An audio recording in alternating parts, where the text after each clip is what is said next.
In the news, the state government received corpses of indigenes brutally murdered in Anambra State. House of Representatives Committee on Petroleum Resources to probe maintenance of nation's refineries. Israel stabs 113 Palestinians to death in Gaza. A very good day and welcome to Salt TV News. I am Laura Amanze. The state government has officially received the corpses of 11 indigenes brutally murdered during the town union meeting in Ebonyi, Orumba South local government area of Anambra State at the Alex Ekweme Federal Teaching Hospital, Phase 1, Abakaliki.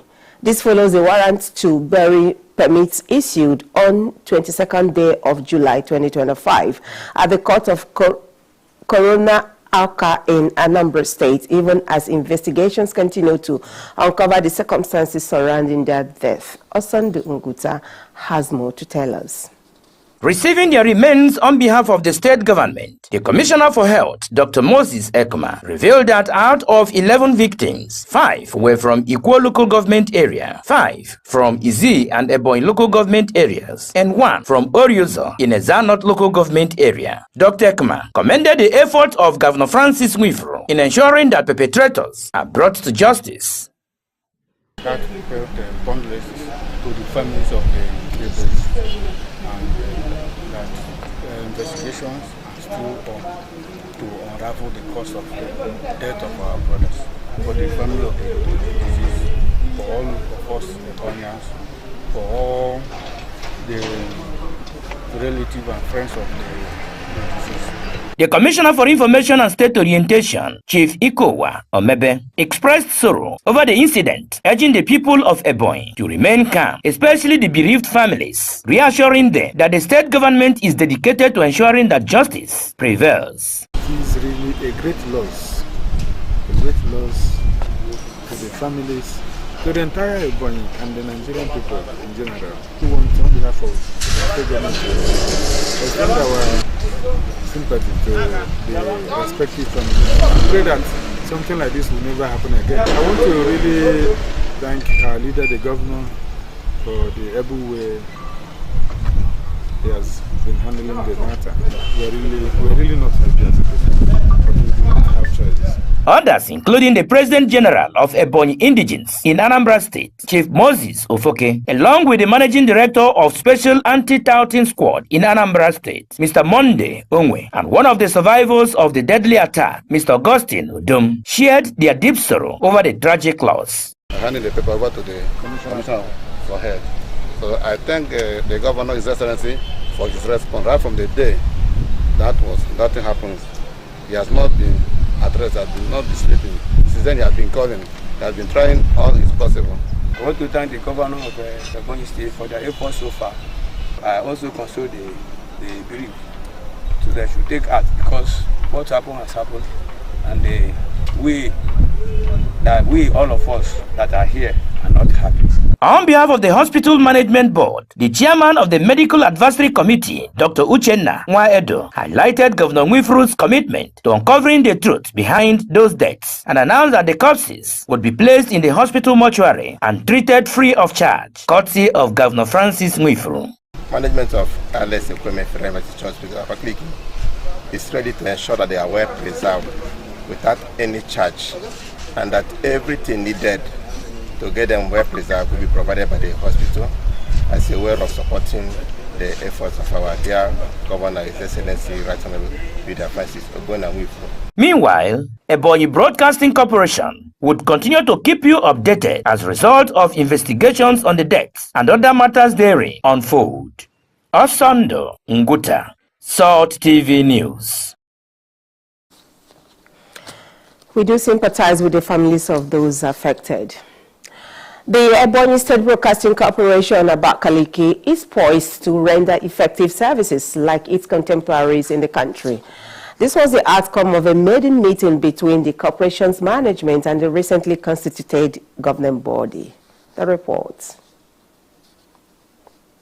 The Director General of EBBC, Comrade Tony Wishi described the station as having the latest and functional equipments capable of fulfilling all broadcasting requirements in any standard broadcast outfit. The board met and I took them around the facilities of Ebonyi Broadcasting Corporation, and they are very, very happy. They are very happy with their productions, the FM station, and then the television, our almighty television. They have come to see that Ebonyi Broadcasting Corporation, Salt TV, has the best television east of the Niger. We are operating on HD, and there is no other stations that can equate us in terms of equipment that we are operating with. So our station is the best, and the output is the best too, and they appreciated it. Comrade Muji thanked the state governor, Chief Francis Nwifuru, for the appointment of board members, majority of who are media professionals, a situation he said will remain promotive of the activities in the corporation, especially improvements in administration and content. We've always been there. We are, online. We are online. You don't need to be at home to watch us. Just the click of a finger, you see us. We're on Facebook, we're on YouTube, and we are on Start Times. So everybody at home is at liberty to watch us, and we will soon embark on an aggressive campaign to make people to come back to watch television, because after a very long time that Ebonyi Broadcasting Corporation was not, TV was not on, people tend to have, abandoned the issue of television. But now that we have come in full force, they should come back and enjoy our local contents. The chairman of EBBC governing board, Mr. Donatus Owo, expressed confidence that the board will play effective ancillary roles to the management of the corporation, and thanked the governor, Chief Francis Nwifuru, describing him as the first governor to align with professionalism in his appointment of government board members. Mr. Owo said staff of EBBC and the viewing public would experience a more qualitative service given the caliber of equipments at the corporation service. He said the board will sustain the government's emphasis on professionalism by inculcating stronger work ethics according to the latest global practices. It is the first time in this establishment that a governor decided to align with professionalism in what Ebonyi Broadcasting Corporation is doing. If you recall, that this is the first time a staff of Ebonyi Broadcasting Corporation is becoming the DG. It is the first time somebody who grew from Ebonyi Broadcasting Corporation also was appointed to become chairman of the governing board. In other words, the governor tried to bring in people who are experienced, who have knowledge of the operations of this place. The truth is that Ebonyi Broadcasting Corporation, there is an evolution. If you're outside, you won't know what EBBC has. We've gone round. I know how it was when I left here as Chief Press Secretary, and now that I am here now. A lot of the place has been fully digitized. As in, if you are watching the television, you can pick a pin. It's as clean as that. Major highlights included conducting the governing board members around the facilities. Kamachima, Salt TV News. The State Commissioner for Rural Development, Mr. Chikadibiokbo, has expressed dissatisfaction with the pace of work by Energix company handling Mbaluku in Imego and Emmanuel Parish Edu Ukwachi Oferekbe Agbaja roads in Iji local government area. Mr. Okbo made his feelings known during an on-the-spot inspection and assessment of rural roads in the area. The commissioner explained that the state government has adequately mobilized the contractor to site, but regretted the slow pace of work, lack of adequate equipment, and construction materials to facilitate the road work. Mr. Okbo directed the contractor to demonstrate full capacity by full mobilization to site in line with the contractual agreement, quality, timely delivery, and according to specification without further delay. Even though they return back to site, they have not actually shown the capacity we actually envisaged in accordance with the governor's instruction. So, but on our engagement with them, they have assured us that the only thing holding them from that, displaying the capacity is logistics. Logistics in the sense that they requested that we give them up to Monday so that they will have enough equipment, they will have enough materials and enough manpower. But what we met on the ground, that there is earthwork is going on, particularly in Ebonyi. Most of the impassable section of that road that have been of concern to our people, particularly the locals there, is being fixed. The State Project Coordinator, Ebonyi Rural Access and Agricultural Marketing Project, Mr. Felix Otta, warned the contractor to live up to expectation, entered in agreement with the state government by ensuring standard and repairing damaged portions. The team lead, Alot Nigeria Limited, a consulting firm, Mr. Festus Igbeku, gave a marching order to the contractor and warned against shoddy job. He has partially complied, as some of the access roads at the Ebonyi has been worked on. There have been a spot improvement along the line. To be very frank, some of their works fall below standard, and we are doing everything possible to make sure that they follow all the instructions given to them. We notice that the contractor most of the time don't read the instructions. They don't go through the instructions written to them and given to them. Some members of Ngbaluku in the Imegu community, including the town union president, Mr. Samuel Ikpete, coordinator Easy Development Center, Mr. Pascal Obia, commended Governor Francis Mufru for the access road, adding that it will make the transportation of farm produce easier. The project engineer, Energy's construction company, Mr. Idowu Adeosun, pledged to mobilize fully to site by Monday, 28 July 2025 to deliver timely and according to specification. Mekele Honorable Commissioner Utindotia, Dekele Governor. Ozo ametrulob ebanda gbabe gebe shi gebe iranye ko hunri ayin kor mi banye emefta luzibon after the large. We are going to follow up on that, and then the quality and then the pace of work, that the work should be going on simultaneously, not concrete alone and leaving this other side or the other side. It should be simultaneously, which we're going to carry out. The completion period of the access road is 18 months. I am Idam Eleri. The Senate Deputy Chief Whip and Senator representing Ebonyi North Zone, Senator Onyekachiwa Ebonyi, says constituency projects foster sustainable development at the grassroots. The senator stated this while interacting with journalists in Abuja.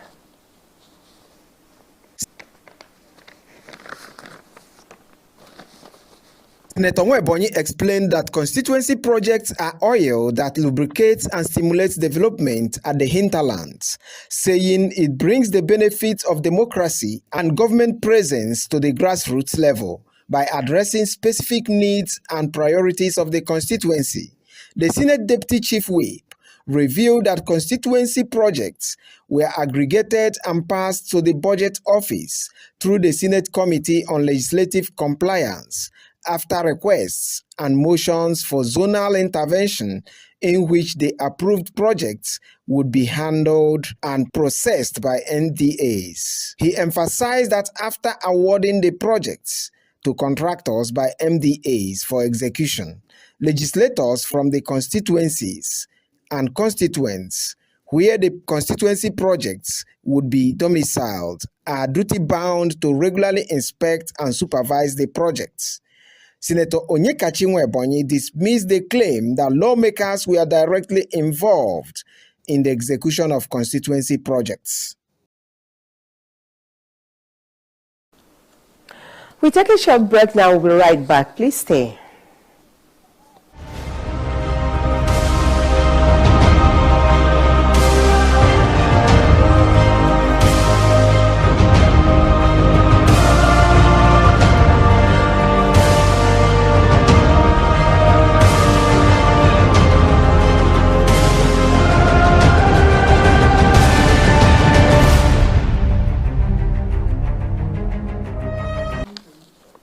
Glad to have you back. The House of Representatives Committee on Petroleum Resources Downstream has launched a probe into the issues affecting the nation's downstream oil sector.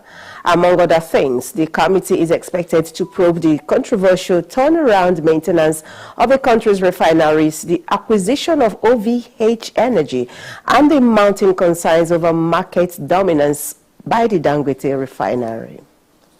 Chairman of the committee, Ikenga Ugochinyere, disclosed this during a press conference in Abuja. He said it was disturbing that after the hype that greeted the return of the Port Harcourt and Warri refineries to production status, they had to shut down again. The committee is not out to protect anybody. If anybody is found to have been engaged in corrupt activities, the law should be allowed its course, Ugochinyere said. The committee also announced that it was investigating the bottlenecks associated with obtaining crude by local and modular refineries, and why local refineries should travel to Switzerland to negotiate obtaining crude locally. According to him, the House intends to find out what went wrong, especially against the backdrop that the company handling the turnaround maintenance is a reputable company. He added that before considering whether or not the refineries should be sold or privatized, the House will find out what went wrong. He said the committee has received several petitions on issues affecting the petroleum sector, adding that lawmakers would find a permanent solution to the issue, especially when it has to do with providing stock for modular and other local refineries.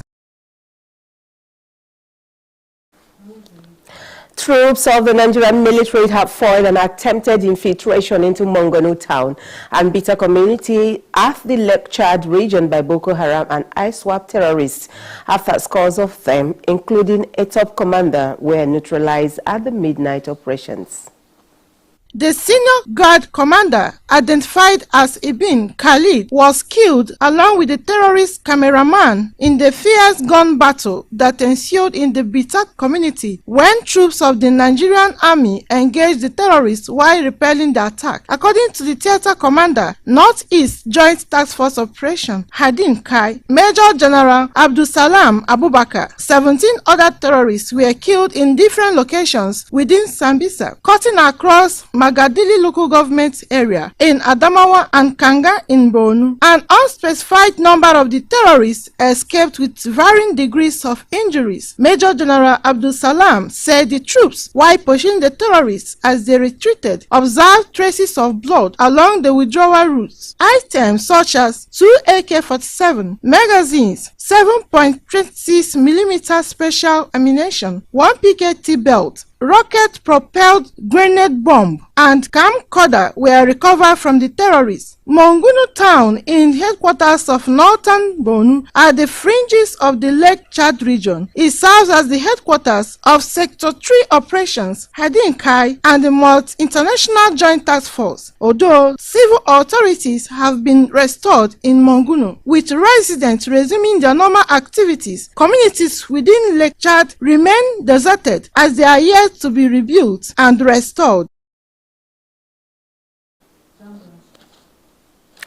On the international scene, hospitals in the besieged Gaza Strip have recorded 2 more deaths due to famine and malnutrition in the past 24 hours, according to the territory's health ministry, bringing the total to at least 113. Israel has recalled the ceasefire negotiation team for consultations after Hamas submitted a response to proposed Gaza ceasefire deal to mediators. However, Hamas has slammed global community for being silent witness to starvation in Gaza. The Palestinian group says the continual crime of starvation in the Gaza Strip is a stain on the international community, which continues its shameful silence in the face of one of the most horrific crimes of our time. The group therefore calls on the European Union, Britain, Canada, Australia, and other Western countries to translate their declared media positions into effective political and economic actions and measures to review all forms of cooperation with the occupation. It also called on the United Nations and the international community to take practical and binding measures to compel the occupation to allow the immediate entry of aid without conditions or control in a manner that ensures the rescue of civilians from the threat of death by hunger and thirst. Still in the Middle East, Saudi Arabia has signed major investment and partnership deals with Syria, valued at $6.4 billion to help rebuild the war-ravaged country's infrastructure, telecommunications, and other major sectors. Saudi Arabia has been a major backer of the new Syrian government, which seized power after an Islamist-led offensive toppled longtime Syrian ruler Bashar al-Assad last December. Speaking at the Syrian-Saudi Investment Forum in the Damascus Presidential Palace, Saudi Investment Minister Khalid al-Falid announced the signing of 47 agreements and memoranda of understanding with a total value of nearly 24 billion Saudi riyals, around 6.4 billion United States US dollars, with interim President Ahmed al-Shara and other officials in attendance. Syrian Economy Minister Mohammed al-Shar called the forum a historic milestone in the history of relationship between our two brotherly countries. Falid said that 11 billion riyals, around 2.9 billion US dollars, would be spent on the infrastructure sector and would see the construction of 3 new cement factories. Saudi telecommunication companies will invest 4 billion riyals, around 1.07 billion US dollars, with the aim of developing infrastructure and enhancing cyber security capabilities, he added. Other sectors, including agriculture and finance, are also expected to benefit from major agreements. Syria's 14-year civil war devastated much of the country's infrastructure, and its new leaders are hoping to receive international support for reconstruction efforts, which the United Nations estimates could cost more than 400 billion US dollars.